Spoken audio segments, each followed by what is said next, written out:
กองบัญชาการปกสเมืองเบียงไซแขวงหัวพันจัดพิธีประกาศกงจักการจัดตั้งขันกระทรวงคุ้มครองขึ้นในวันที่14 พฤศจิกายน 2025 นี้อยู่ที่สโมสรของตนโดยเป็นเกียรติเข้าร่วมของท่านพันเอกอัมพร พันธุ์จันทร์รองหัวหน้ากองบัญชาการปกสแขวงหัวพันท่านสิงห์พร ทิศสวรรค์รองประธานคณะกรรมการปกครองเมืองเวียงไซมีบรรดาคณะพรรคคณะบัญชาตลอดหอดนายและพลตำรวจเมืองเวียงไซเขาร่วมในพิธีพันโทสายพรยศทวีไซรองหัวหน้าของการเมืองปกสแขวงหัวพันได้ผ่านขอตกลงของกระทรวงป้องกันความสงบเลขที่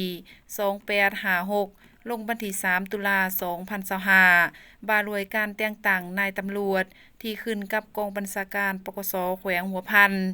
ในนี้ไหลตกลงแต่งตั้งพันโทเพืองมาลาเกียรติหอมสมบัติและพันโทเผย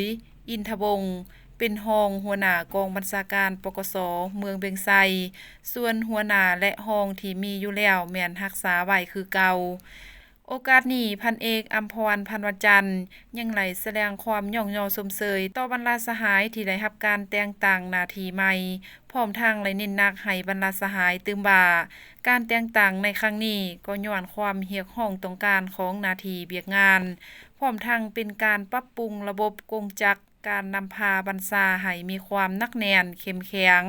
พร้อมทั้งให้ทิศชี้นำให้เอาใจใส่นำพาบัญชาจัดตั้งปฏิบัติเวียกงานด้านต่างๆเพิ่มทวีความรับผิดชอบต่อหน้าที่การเมืองของตนในการปฏิบัติภาระบทบาทหน้าที่และขอบเขตสิทธิ์ของตนเอาใจใส่ปรับปรุงแบบแผนนำพาและวิธีเฮ็ดเวียกให้ทันสมัย